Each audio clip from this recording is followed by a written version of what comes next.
Hello everyone and welcome to F1 2019 Career Mode. Last year I said I was going to do F1 2018 Career Mode, but I never really did it. It was very much a daunting task. So that F1 2018, the last race video, was kind of like a practice run. Just sort of to get this done right, and you know what? This probably won't be perfect, but I'm gonna do my best. It's not gonna be anywhere near the level of professionalism, or if you could call it professional, from Arava or Tiamat Marduk, but I'm gonna do my best. So this is just the driver customization, making my driver in-game me. My own personal little guy, using my real name and making my helmet my rather signature purple and green with some black thrown in there as well. Purple and green, in case you're wondering, why such a garish color combination? That's actually from my days of playing Homeworld Classic online. I used to play with purple and green Tidan ships. That's just me. And one thing to note, I did initially pick the number 12, but I have since changed it to the number 66. Anyway, we're going to do the full Formula 1 career mode this season, which means we're going to start in the feeder series F2, which is new in this game. There's a whole bunch of teams, that looks like 10. I'm going to go with Trident. There's no differences between the Formula 2 teams, the cars are all exactly the same. So the Trident car, I think it looks pretty good, so I decided let's have a nice looking car.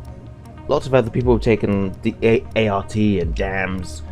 Trident is more of a back marker when it comes to Formula 2, so I think figured I'd take Trident. I've also gone with the Ferrari Driver Academy, basically because I want to end up in the Ferrari. I am, well, a British Tifosi.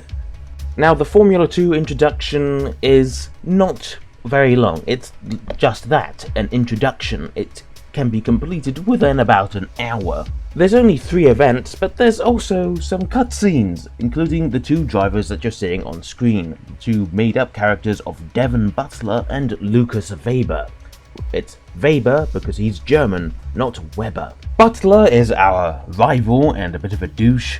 Weber is our teammate and is always a bit more amicable to us. So let's quickly read through the description. In the 3rd event of the 2018 Formula 2 Championship, a mechanical issue presented Lewis MacDonald, me, with a stark choice. Put the team first and see the position to their teammate Lucas Weber, or deny Weber to pursue their rivalry with Devon Butler. A stark choice, indeed.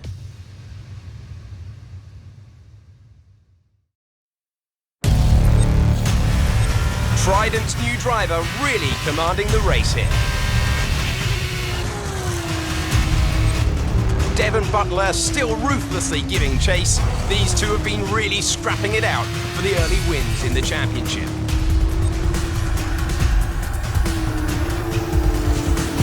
And something's wrong. Butler sees his chance. Some kind of mechanical failure. Picking up speed again. It's unclear what the issue was. Can they still finish this race? Looks like an issue with the turbo. You've lost some speed at the top end, but you're very close to the finish. You can still compete and get some points here. Don't give up. Just do the best you can. We're all behind you. So, a failure, or at least an issue, with our turbocharger. We are now down on power compared to all the other cars on the grid, and guess what? Weber is right behind us.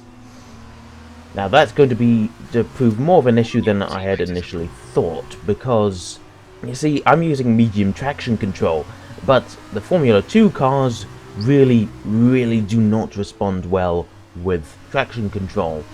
They like to spin, really love to spin, even with the medium traction control. It's really hard to control them. So we're down on power, we've got a very finicky car, and our teammate is right behind us, and he wants to get past us. I don't want to do that. I want to keep my position and, you know, pursue my rivalry with Devon Butler. Butler the douche.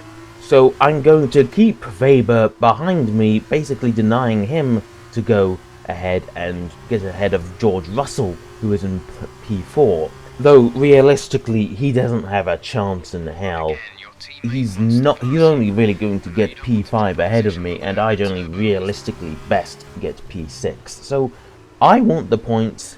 You can stay in P6, Weber. This is the best position we can really have, because I'm the one in the fight for the championship at the moment, not you. Okay, some people are going to want to talk to you after this.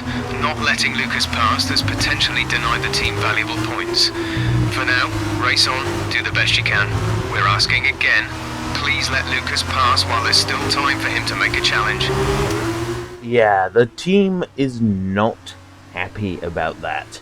About me not letting Weber past, but Lucas isn't really going to get into P4.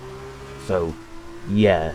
If he wants, he can try and go for fastest lap, but then again, I'm behind. I'm in front of him. So, yep, he's going ahead again. Tried to go ahead anyway. He's got DRS. I'm amazed that this didn't count as... Right, thank you. You've let him past. I think it was Ben's playthrough. Tiamat Marduk. Weber got past, but then Ben re-overtook. But the game cutscene afterwards was still saying, you know, thanks for letting me past, mate. Like, what? So Lucas doesn't quite have the pace through the turns to catch me, but what he does always get is DRS, drag reduction system. This basically means he gets an extra boost of speed. It's like NOS in Need for Speed, except it's not. We're approaching the final lap here, through the final chicane, onto the last turn, onto the main straight. And Lucas is going to get... Oh, is he? No, I think I actually pulled away from him somehow. Then again, I did have like 95% AI, and I did get that turn right, it seems. So he had DRS, but he doesn't really catch me. Of course, F2 car is so understeery. The first chicane there, if you could call it a chicane, the right-left, yeah, he caught right back up, which means he will get another chance to use his DRS on me again after turn 9. So here we are, turn 9, Lucas is pretty close. I'm going in 5th gear to try and limit the traction control failing me, and Lucas is getting closer, but it isn't enough. He was too far back to take more advantage of the DRS, and that, well, unless he gets me through the turns here, which he won't, he doesn't have another good overtaking opportunity. Devon Butler has won the race, unfortunately. I had been in the lead, but mechanical issues, you know.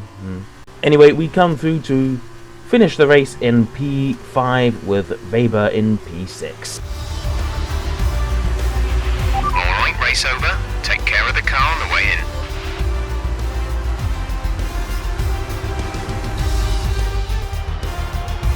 So another fantastic victory for Carlin today. Davide, what do you think made the difference here? I think what won them the race was their ability to adapt. At every point, they delivered what was needed. They were calm and steady when they needed to be, but they were ruthless and aggressive when it was demanded of them. There wasn't anything out there that they weren't prepared to handle. Let's see if they can keep it up this season. And there you have it, today's winners. Having raised some of the biggest names in F1 to date, Carlin have once again shown their expertise when it comes to recruiting new talent. No doubt today's winners have a bright future ahead of them. They certainly deserve it after today's performance.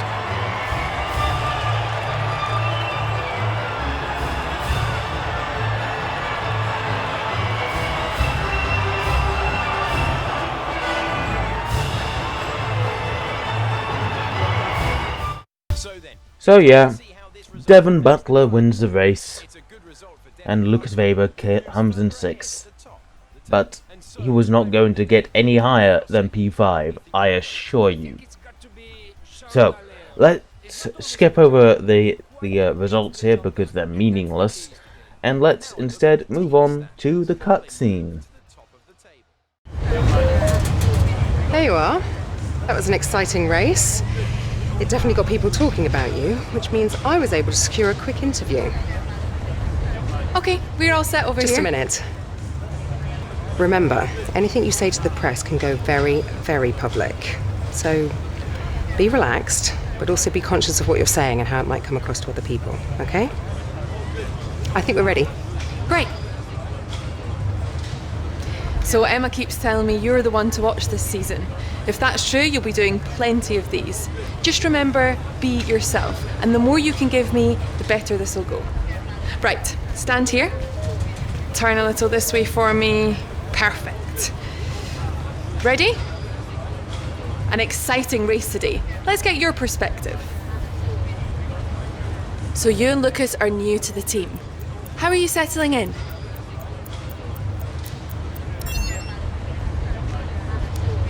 I want to ask, why didn't you let Lucas pass when your team told you to?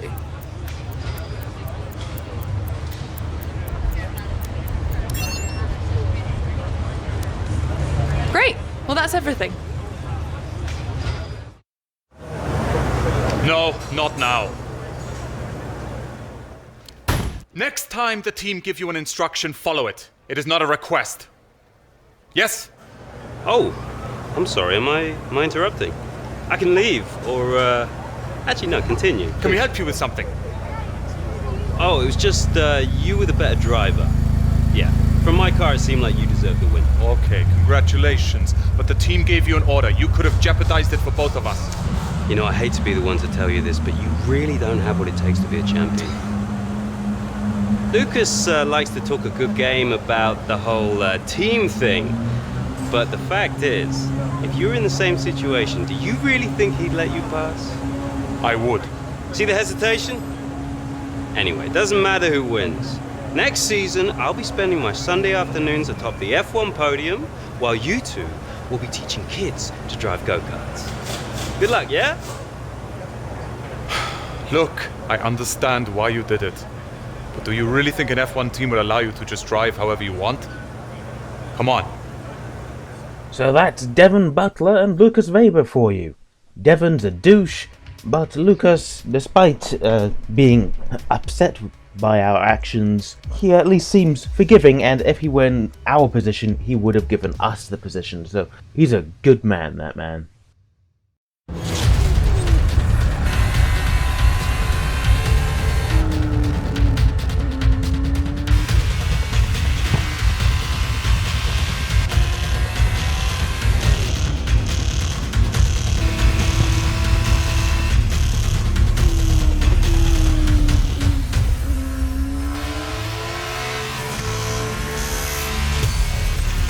Look at them go! Devon Butler locked in wheel-to-wheel racing with his championship rival, desperate to shut them down and stop them getting past. And there's contact! Butler simply left them nowhere to go. There was just no way for them to have avoided that. And look, there's significant damage. Not sure if that was down to recklessness or sheer aggression, but I'm sure the stewards are going to have something to say very shortly.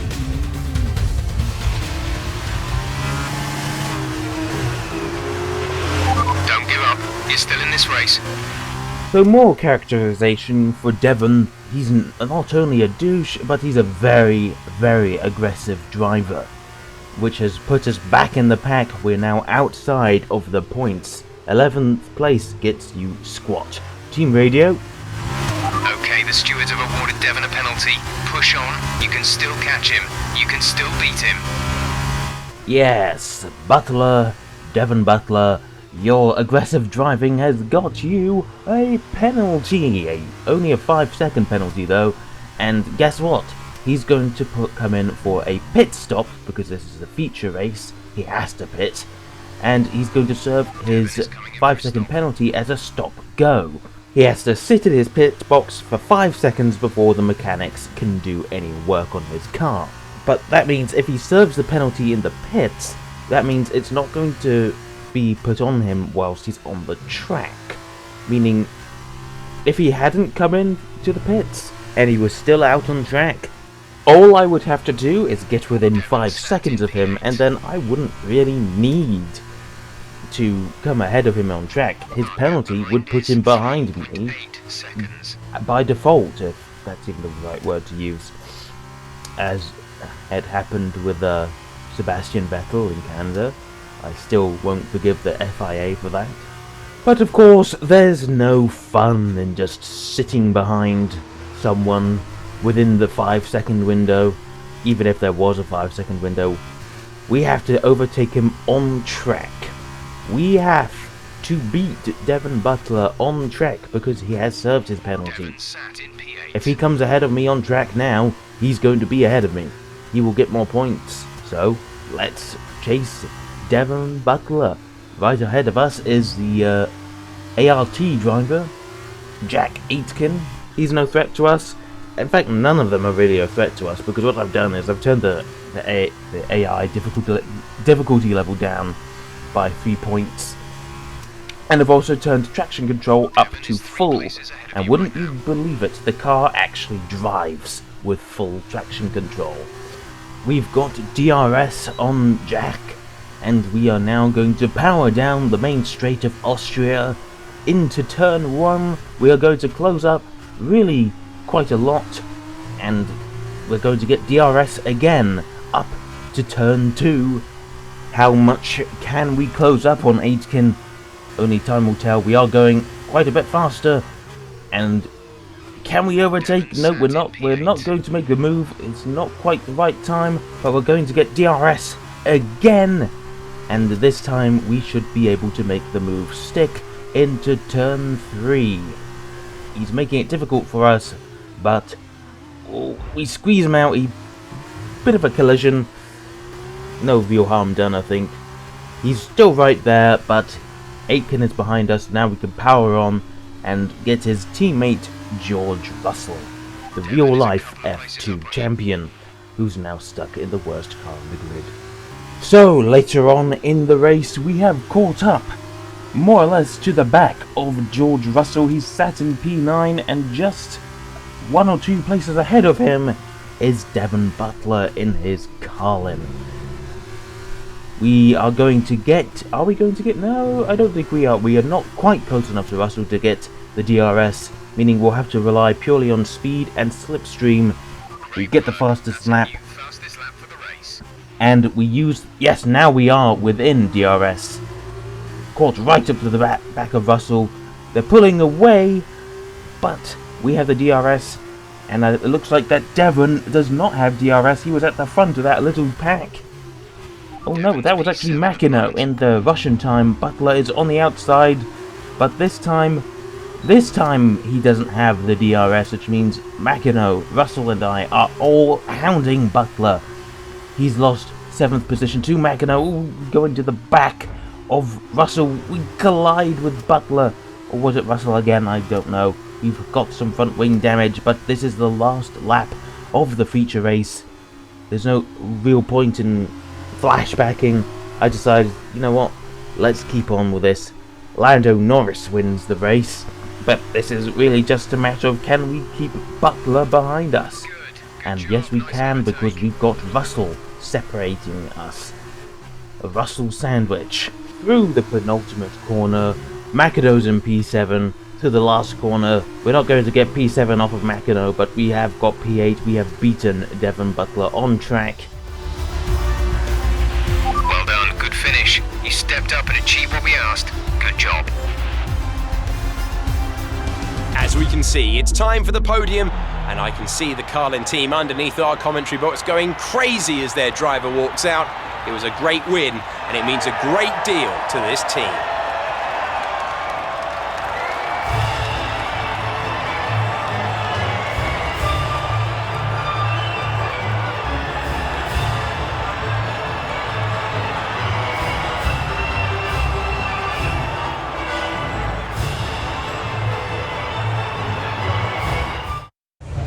Bad luck out there today. Let's talk about it. It seems to me that collision with Devon clearly cost you a lot of time. Are you disappointed with the final result?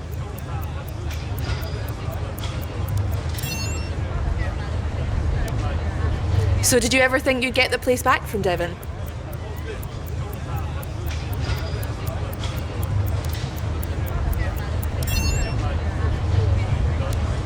I've seen that you and Lucas have been picking up a lot of points recently. What do you think of your championship chances?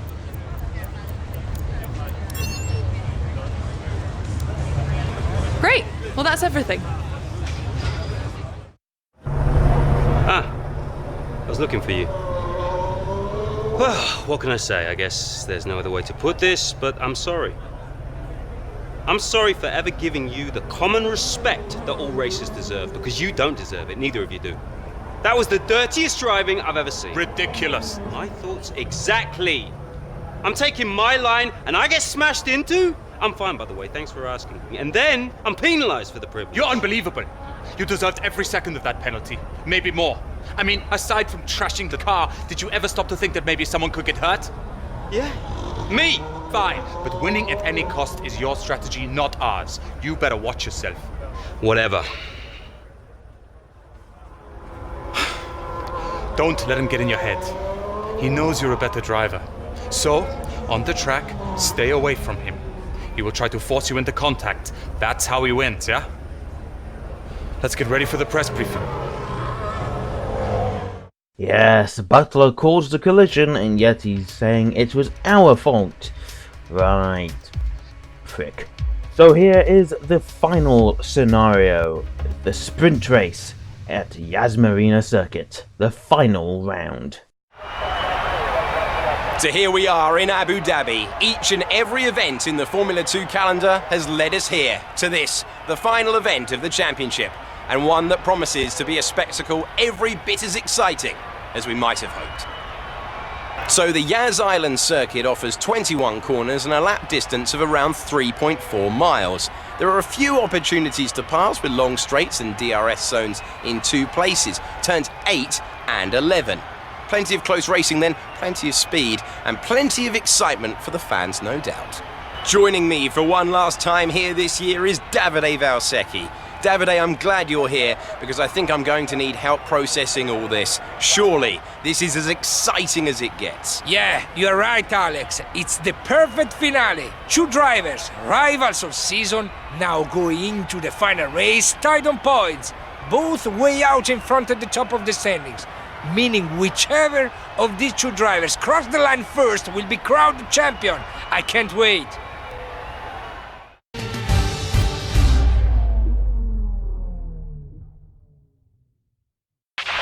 Okay, this is it. Last race of the season. All you have to do is finish in the points ahead of Devon, and the next time we see each other, you'll be the F2 World Champion. No pressure then. Good luck. Right. No pressure. Just all of my hopes and dreams. Right. This is it. The final race of the 2018 Formula 2 World Championship. 5 red lights, and we're off. We have started in 8th place here because, owing to the F2 rules, whoever wins the feature race starts in 8th. That, like reverse grid or however it goes. We have to finish ahead of Butler. We are tied on points, but by his virtue of winning more races during the season, if we finish tied on points somehow, he wins. He becomes world champion. So we have to finish ahead of him. No pressure. Right, Jeff. So, all of the action in this race happens within the first 6 laps, I think it is. I can't remember. Because of the AI difficulty still being on 92, it means I do have a slight advantage over the AI. I'm going to be able to overtake them like... Ooh, almost got the move on Norris. We don't have DRS because it isn't activated until lap 3. So all we have to rely on this back straight here is the slipstream off of Norris. Can we pull the move off? Yes, we can. Dive down the inside of Norris. We are now up into 7th place. Our teammate Lucas Weber is ahead of us, heading into the mind-numbingly boring Sector 3 Weber right ahead of us. We get late on the brakes. It's a very aggressive, dirty move on Weber, but I don't care. We're now P6. Alexander Albon right on ahead in front of us in his dams. I don't know why, but I kept getting game freezes. Micro freezes. It was really messing up my race. So every time you've seen this screen sort of skip, that's been me pulling a flashback because I've had a game freeze. So end of lap 1, we've moved up 1 or 2 positions. We are right behind Alexander Albon, the Dams driver. Up ahead, in front of Albon, is George Russell, and I believe just in front of Russell is Butler, though Butler is, I believe, going to be in the lead of the race in no time at all. We ran a bit wide through this sort of S section. It's not an easy section in the F2 car, it doesn't have the downforce, but we are right up Albon's chuff. We get another game freeze, but it isn't a bad one. We don't need a flashback. And because we've got traction control, we do fall slightly behind Albon as he pulls away. If we were somehow able to master medium traction control, we probably would have kept up on his tail, but as it is, the car is very difficult to drive with medium traction control. Dive up the inside of Albon, right on Russell's tail. That was a splendid move, if you ask me. Bit of a oversteer out of that turn. Don't ask me which turn number it is. I can't name them. Fall behind Russell owing to his superior traction, but we are right up on him again through the turns. Clearly we have the pace through the turns, not quite on the straights, except when we have DRS. DRS is our saving grace when we're on the straights. We're about the same distance from Russell as we were with Weber on the last lap, but we're going to brake earlier. Make sure the move isn't as dirty, but we run wide. Not the greatest turn there. The brakes on the Formula 2 car do not seem to be as potent as those on a Formula 1 car. Nicely through the final couple of turns, corners, whatever you want to call them. Let's see if we can keep on Russell's tail. Fastest lap after fastest lap, we set the fastest overall, 155.591. DRS is now enabled, which means, oh, another screen freeze. When we get to the main straight, the back straight, or yeah, the main straight, the first big straight, I believe that's turn 8. Turn 8 or 9. That is when we can get DRS. There is Butler right in front of Russell in P3. Stay on Russell's tail, nicely onto the power, out of the turn, onto the main straight. They're pulling away owing to their lack of a traction control. The traction control does make your acceleration slower, but with DRS we are going to have a much faster top speed. We are nearing 200 miles an hour, late on the brakes, almost diving up the inside of Russell. It wasn't going to work. Stay on Russell's tail, go through onto the back straight, we get DRS again. So does Russell, of course, but we are in his slipstream. He's in a slipstream as well, though. In the slipstream, are we going to make the move? We are making the move on Russell. Can we make it stick? We force him out. Yes, we have made the move stick. We are right behind Butler now. Butler is right there. Just got to keep the moves steady, get into a rhythm as best as we can. Yas Marina circuit is not my best circuit. I really do not like it much, at least when I'm in a Formula 1 car. I really struggled with it on last year's game.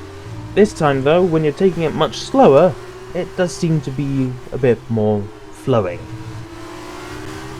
So Butler right in front of us, through the final turn onto the pit straight. We set the fastest lap once again, 155.0. Going a bit too slow through turn 1, and another screen freeze, and that really just quite infuriating. I don't know what was causing it. I haven't had it since. I think Windows was downloading an update or something. Anyway, we are right up Butler's chuff, right up his arse. We could potentially overtake him. Oh, we bit of a oversteer something there. Maybe it was just my hand, my thumb being a bit too crazy on the thumbstick. We are doing everything we can to get past Butler, even cutting the corners somewhat. They're pulling away, but we do still have DRS. We're going to use the DRS to our advantage, powering right back up to that almost 200 miles per hour top speed. Onto the brakes. We're not quite close enough, but we do close out into turn 11 or whatever turn it is. Onto the DRS again. Butler is much closer. We could make the move stick here. We just have to get past. Onto the brakes. We dive past Butler and force our way into Luca Giotto in the Prima. Tried to make our way past him too, but it didn't quite work out. We've got to save Giotto for a later turn. But the important thing is we are indeed ahead of Butler, meaning if the race were to end right now, we would win the championship. We go wide once again. That turn is not a good one for the F2 car. You really have to get on the brakes much earlier. So, on to the pit straight once again. Later on in the lap, we are on to lap 5 now, between Giotto and Butler. Leading the race, I believe, is Makino again, or maybe it's someone else in a Russian time. Going steadily through the S's, but we go out wide, understeer, and go over the curbs, but don't get a corner cutting penalty or anything. We are able to continue on the race, and we didn't lose too much time. Yes, that's Markelov in the Russian time who is leading the race. Luca Giotto in second, myself in third, Butler in fourth. We just need to keep on the traction. We are pulling away from Butler now.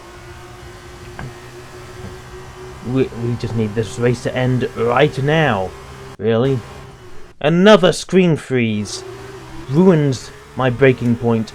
It kept on the throttle, and next thing I knew, we were in the braking zone, heading full power towards Giotto. That's not how you overtake a game. Right up Giotto's arse now.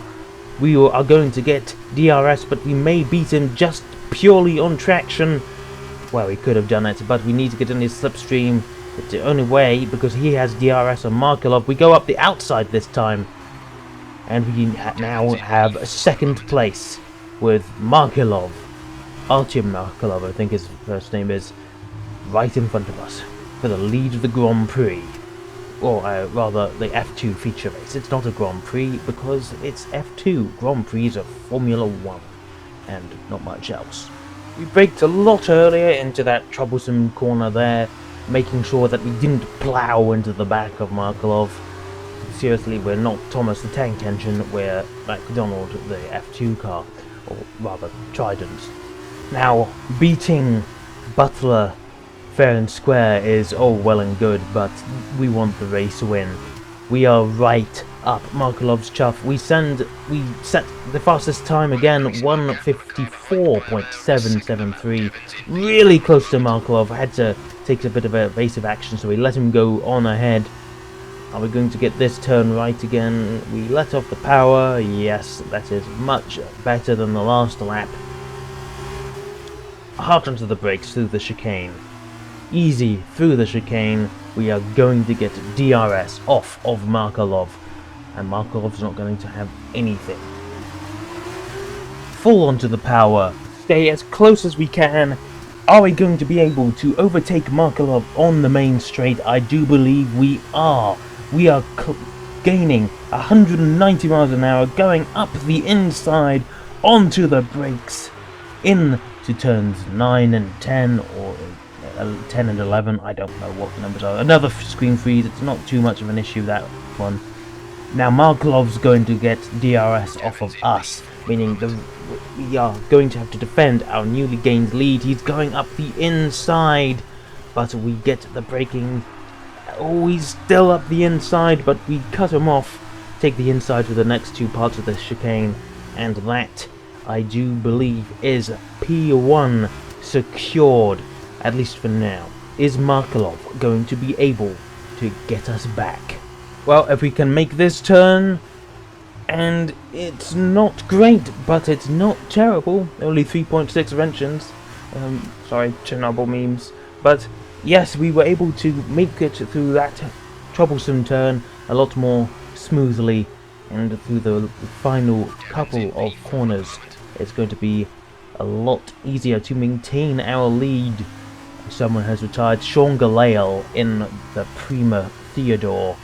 The second Prima Theodore. That is unfortunate for him, but we are now gaining time on the Markelov. And from here on in, the race is, well, it's a one-man show, more or less. I am in the lead. I'm not going to relinquish it. I do believe we are now far ahead enough of Markelov that he won't be able to get DRS off of us. But never say never, because he may well be close enough, so we will probably have to defend our lead on the back straight. But he is quite far behind, and it does appear that yes, indeed, we have made the move stick. We can now continue pulling away from the guys behind. This is it. We've done it, more or less. This is more practically where the race ends. I mean, yeah, we've still got 4 or 5 laps left to go, but the race, it's pretty uneventful from here on in. The race is over. So let's skip to the end.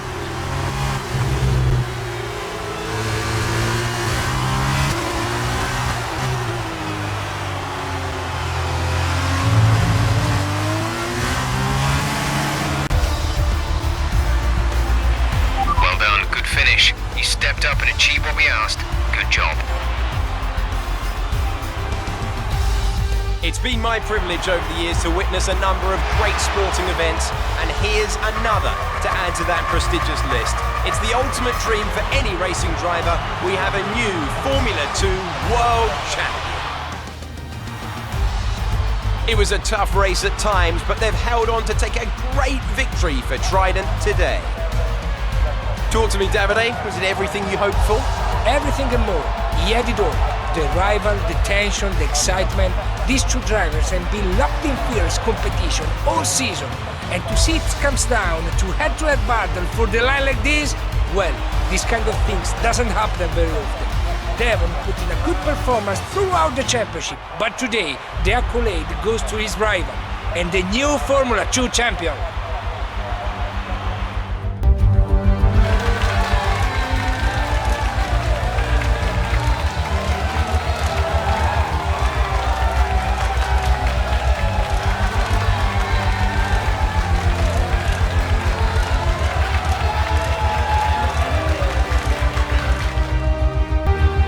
That result also seals the Formula 2 World Championship title. Congratulations to our winner after an incredible season. And now, Davide Valsecchi, let me ask you, who is your driver of the day? Today, I think I'll give it to the Trident driver. There was a lot of going on down the field. There's no question for me. They were the best. And it's total victory for the Trident team as they become the team champions. This is an act that will be hard to follow. And after all that excitement, I think it's time for a lie down. Thanks for joining us, and we'll see you when Formula 2 returns. And so we've done it. We've become the Formula 2 World Champion, which means we have a route into Formula 1.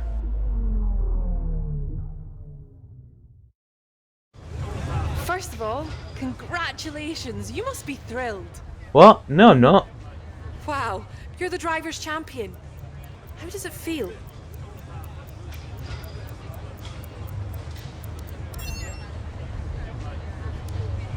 So that was a thrilling end to the season. How was the race for you?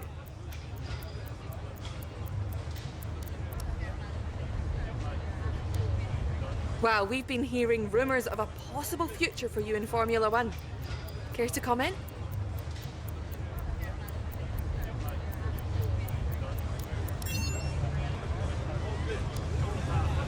Appreciate your time. Congratulations, mate.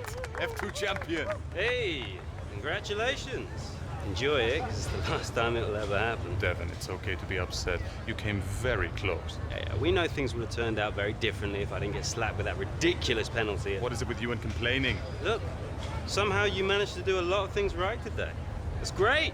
You needed the win, I didn't. For me, this was always just a stepping stone to F1. Oh, you two. You got your work cut out for you now that I'm gone. See, you're gonna have to prove to everyone it was more than just luck that got you here. Sure.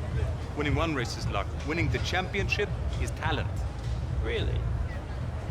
Next time you use that incredible talent to ram into someone and steal all their points, remember they won't be as forgiving as I am. Well, this has been a lot of fun. I gotta run. Things to sign, important paperwork and all that. I'm sure you understand. Ciao! So, with this big win, you're going to be getting a lot of interest. All I can say is choose wisely, or else you might end up with someone like Devin as your teammate. Come on, let's go celebrate.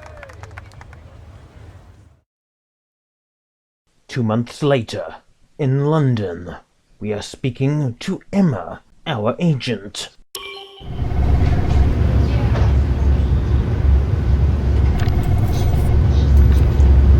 Ah, welcome.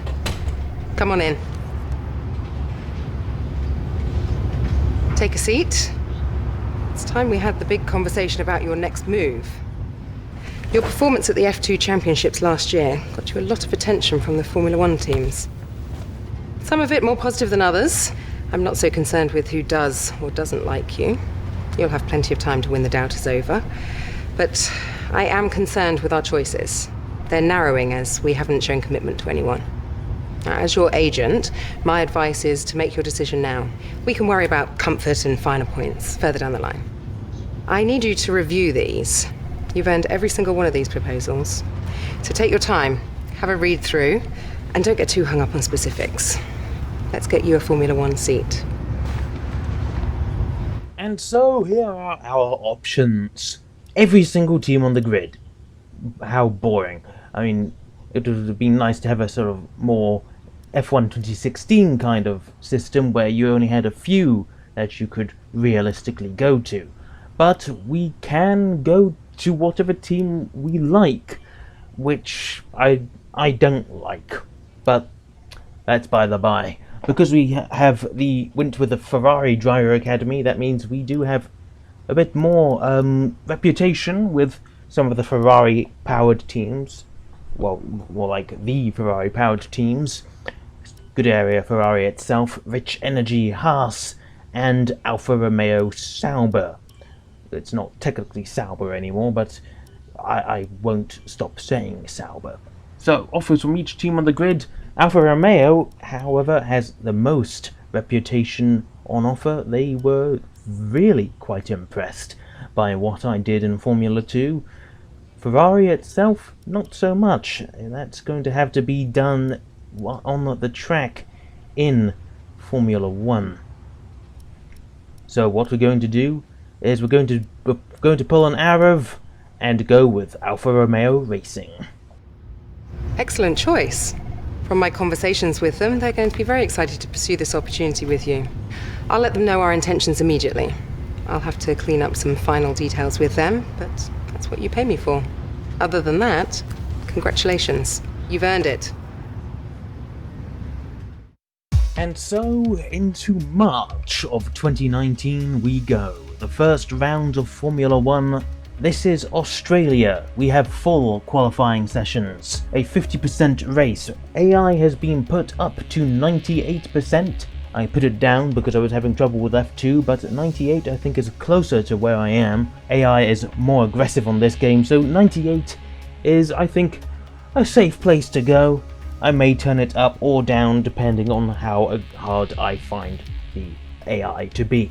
Traction control back on medium. Tire temperature is measured by surface only. Let's get into the introduction to F1. No, hey, you're here. I'll catch up with you.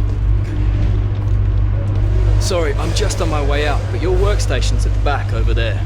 It should be all set up on the network, but let the guys know if it isn't. From there, you can access all the data you need to help us direct development of the car. Get yourself settled, and then head out to practice when you're ready. I'll catch up with you later, okay? Welcome to your new team.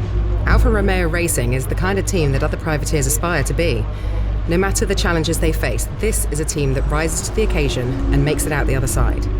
They need someone who can be consistent, resilient, and determined. And there's no doubt in my mind that you can give them those qualities. And so that is the end of part 1 of the Formula 1 2019 career mode. I would have made it a bit more professional instead of just recording over a black screen, but I seem to have a bug with my video editing software. It's for whatever reason, whenever I try and split a little bit of the last clip, it decides to just delete half of the video, and it is pretty buggered. So, like the video if you enjoyed it, comment, and if you want to see more, subscribe for more. You know, however it goes. I'm not a professional, damn it. Have a good one, folks, and until the next one, good night.